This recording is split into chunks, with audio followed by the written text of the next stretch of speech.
आहे आणि तेल गरम झालं आहे, त्यामध्ये थोडं जिरं घालते, जिरं तडलेलं, थोडा हिंग घालते, कांदा बारीक चिरलेला कांदा घातला आणि आता हिरव्या मिरची घालते.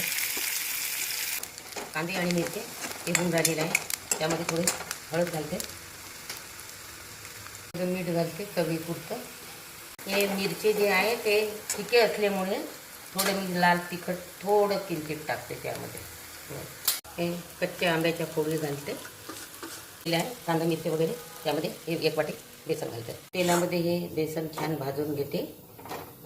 पाण्याचा फुलवा शिजायसाठी झाकून घेते. आधी याला कोथिंबीर झुरकून टाकते.